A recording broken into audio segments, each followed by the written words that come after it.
بسم اللہ الرحمن الرحیم۔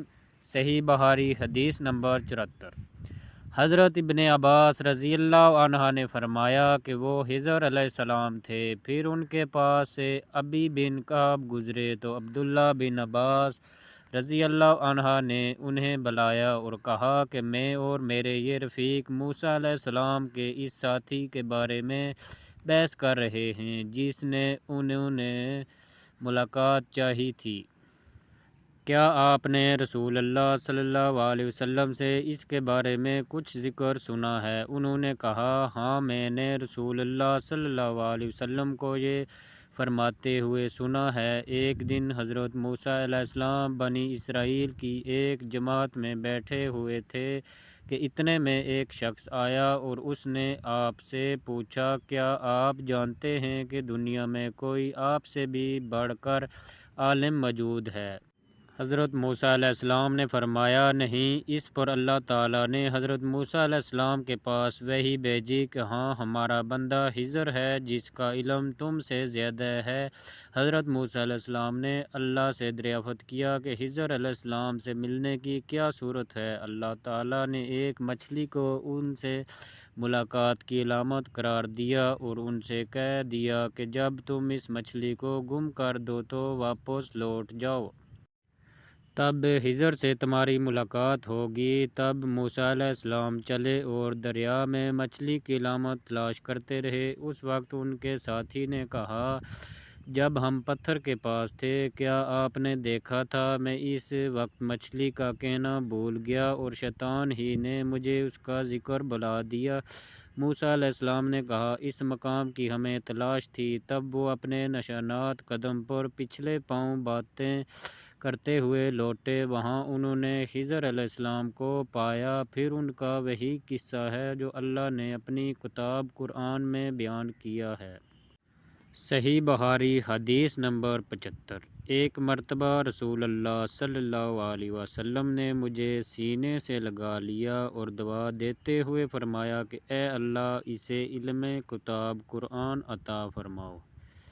صحیح بخاری حدیث نمبر 76۔ میں ایک مرتبہ گدھی پر سوار ہو کر چلا۔ اس زمانے میں بلوغ کے قریب تھا۔ رسول اللہ صلی اللہ علیہ وسلم میں نماز پڑھ رہے تھے اور آپ کے سامنے دیوار کی آڑ نہ تھی، تو میں بعض صفوں کے سامنے سے گزرا اور گدھی کو چھوڑ دیا، وہ چرنے لگی، جب کہ میں صف میں شامل ہو گیا، مگر کسی نے مجھے اس بات پر ٹوکا نہیں۔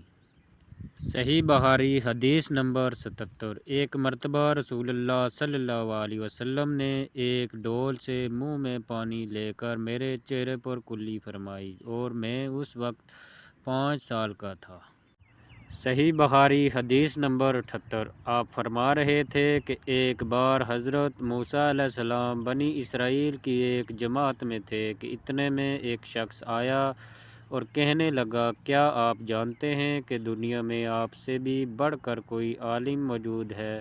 حضرت موسیٰ علیہ السلام نے فرمایا کہ نہیں۔ تب اللہ تعالیٰ نے حضرت موسیٰ علیہ السلام پر وحی نازل کی کہ ہاں ہمارا بندہ خضر علم میں تم سے بڑھ کر ہے۔ تو حضرت موسیٰ علیہ السلام نے ان سے ملنے کی راہ دریافت کی۔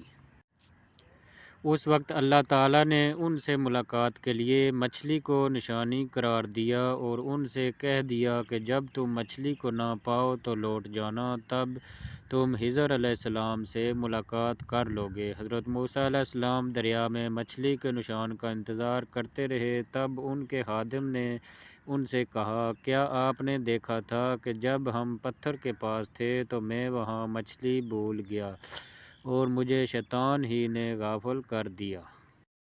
صحیح بخاری حدیث نمبر 79۔ آپ صلی اللہ علیہ وسلم نے فرمایا کہ اللہ تعالیٰ نے مجھے جس علم و ہدایت کے ساتھ بھیجا ہے اس کی مثال زبردست بارش کی سی ہے جو زمین پر خوب برسے۔ بعض زمین پر جو صاف ہوتی ہے اور پانی کو پی لیتی ہے، اور بہت بہت سبزہ اور گھاس اگاتی ہے، اور بعض زمین جو خشک ہوتی ہے وہ پانی کو روک لیتی ہے۔ اس سے اللہ تعالیٰ لوگوں کو فائدہ پہنچاتا ہے، اور اس سے سیراب ہوتے ہیں اور سیراب کرتے ہیں، اور کچھ زمین کے بعض خطوں پر پانی پڑتا ہے جو بالکل چٹیل میدان ہوتے ہیں، نہ پانی روکتے ہیں اور نہ ہی سبزہ اگاتے ہیں۔ تو یہ اس شخص کی مثال ہے جو دین میں سمجھ پیدا کرے اور نفع دے۔ اس کو وہ چیز جس کے ساتھ میں مبعوث کیا گیا ہو، اس نے علم دین سیکھا اور سکھایا، اور اس شخص کی مثال جس نے سر نہیں اٹھایا، یعنی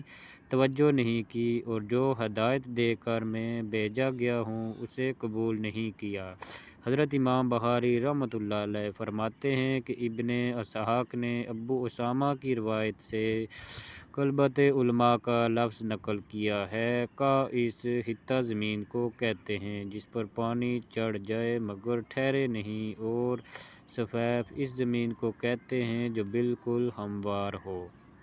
صحیح بخاری حدیث نمبر 80۔ رسول اللہ صلی اللہ علیہ وسلم نے فرمایا، علامات قیامت میں سے یہ ہے کہ دینی علم اٹھ جائے گا اور جہل ہی جہل ظاہر ہو جائے گا، اور علانیہ شراب پی جائے گی اور زنا پھیل جائے گا۔